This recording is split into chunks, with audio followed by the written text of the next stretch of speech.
जैसा कि हमें पता है कि आयंस अगर होंगे तभी हमारा करंट पास होगा। अगर आयंस नहीं है किसी लिक्विड में तो करंट पास नहीं होगा। अगर यहाँ पर हम एग्जांपल लेते हैं, सपोज मैंने यहाँ पानी लिया, इस बीकर के अंदर मैंने वाटर को फिल किया। If water contains some the ions, अगर वाटर के अंदर कोई इम्प्यूरिटीज है, कोई आयन प्रेजेंट है, then it will be conduct the electricity, otherwise it will not conduct the electricity.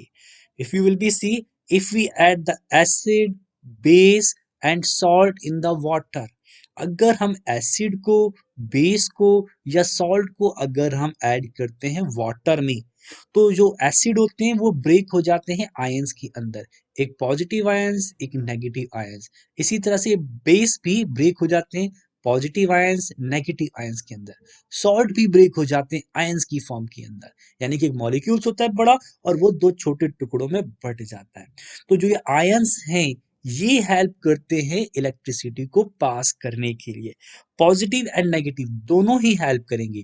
जितना ज्यादा हम एसिड डालेंगे वाटर के अंदर उतनी ज्यादा कंडक्टिविटी बढ़ेगी। It will be become the more electrolyte if you will add the more acid. ज्यादा एसिड डालेंगे ज्यादा इलेक्ट्रिसिटी कंडक्ट करने की एबिलिटी बढ़ जाएगी। Okay, I hope you get the meaning. So we can say those liquid which is solution of the acid, base and salt, they will be conduct the electricity. अगर एक ऐसा solution है जिसमें acid, base या salt add है तो वो electricity को कंडक्ट करेगा। Now student, we will be see here two different type of the electrolyte. One will be known as the strong electrolyte, second one will be known as the weak electrolyte.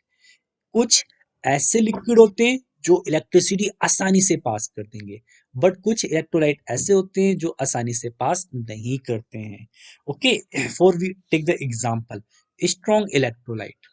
ये पानी का मैंने beaker लिया है और इसमें मैंने add किया है कोई एक strong acid. I am writing here, I add in this beaker strong acid.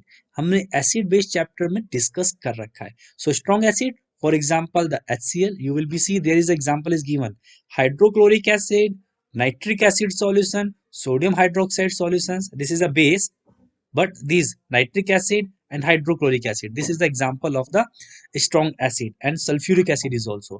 If we will add the HCl, अगर हमने HCl इसके अंदर ऐड किया है, so HCl will be complete break down into the ions, ये पूरे के पूरे आयंस के अंदर ब्रेक हो जाएगा।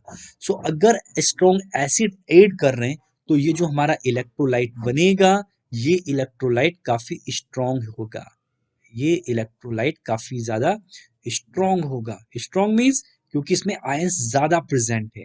अगर मैंने कहीं दूसरा बीकर लिया और उसके अंदर मैंने एक वीक एसिड को ऐड कर दिया, वीक एसिड का एग्जांपल जैसे आपने देखा है विनेगर होता है, लेमन जूस होता है, ये हमारे वीक एसिड होते हैं। सपोज करो मैंने इसके अंदर लेमन जूस को ऐड कर दिया, एक नींबू लिया और इसके अंदर निचोड़ दिया, ठीक। So what will be happen, lemon, lemon is a acid, so it will also break into the ions, but ये ज्यादा आयंस में ब्रेक नहीं होता है क्योंकि ये वीक एसिड है। जो वीक एसिड होते हैं वो ज्यादा आयंस में ब्रेक नहीं होते हैं, आयंस कम होंगे, सो यहाँ पर इलेक्ट्रोलाइट की जो एबिलिटी है वो कम हो जाएगी। सो it will be weak electrolyte, यानी कि ये इलेक्ट्रिसिटी अच्छे से पास नहीं करेगा। I hope you get the meaning. What are the difference between the strong electrolyte, weak electrolyte? Strong, those have a more number of the ions, they will be pass electricity easily. But weak में ये आसानी से पास electricity नहीं करते हैं, यहाँ ions कम होते हैं। Example strong acid, strong base, ये हमारे स्ट्रॉन्ग इलेक्ट्रोलाइट्स होते हैं। अगर हम वीक बेस का एग्जांपल लें और वीक एसिड का एग्जांपल लें, ये हमारे वीक इलेक्ट्रोलाइट्स के एग्जांपल है।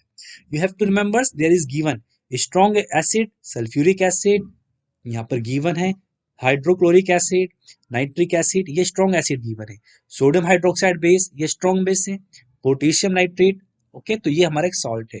तो ये क्या होंगे, हमारे स्ट्रॉन्ग इलेक्ट्रोलाइट्स हो गए। अगर वीक इलेक्ट्रोलाइट्स की बात करेंगे तो वीक इलेक्ट्रोलाइट्स का मीन्स क्या हो गया, weak acid and weak base, like the vinegar, like lemon juice, like the ammonium chloride salt, carbonic acid. So these are the some example of the weak electrolyte. I hope you get the meaning of these terms. Now we will be discuss the different term, and the name is electrode. So electrode is a metal substance which we use to enter the electricity. Suppose करो यहाँ पर पानी हमने fill कर रखा है और इसके अंदर हम इलेक्ट्रिसिटी पास करा रहे हैं. सो ऐसा मेटल जो हम यूज कर रहे हैं इलेक्ट्रिसिटी को एंटर करवाने के लिए. ठीक है, दो मेटल्स हमारी रोड होती हैं और ये हमने बैटरी से इसको कनेक्ट कर दिया. ये बैटरी है, ये पॉजिटिव टर्मिनल से कनेक्ट है, ये नेगेटिव टर्मिनल से कनेक्ट है.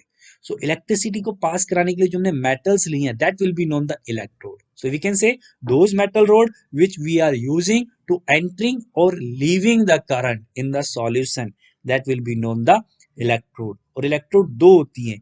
एक इधर देखोगे जो पॉजिटिव टर्मिनल से कनेक्ट होती है. पॉजिटिव टर्मिनल्स का मींस क्या हुआ कि जो बैटरी है, बैटरी में दो टर्मिनल्स होते हैं. One is the positive, second is the negative. Suppose this is the positive terminal, this is the negative terminal. तो जो पॉजिटिव से कनेक्ट होगी, ये वाली जो इलेक्ट्रोड है ये पॉजिटिव से कनेक्ट है, that will be known the anode electrode. And those electrode which is directly connect with the negative terminal that will be known the cathode electrode. तो ऐसी इलेक्ट्रोड जो नेगेटिव से जुड़ी हुई है उसको हम बोलते हैं cathode electrode. I hope you get the meaning of it. Electrode के अंदर भी हमने दो एनोड और कैथोड इलेक्ट्रोड को डिस्कस किया.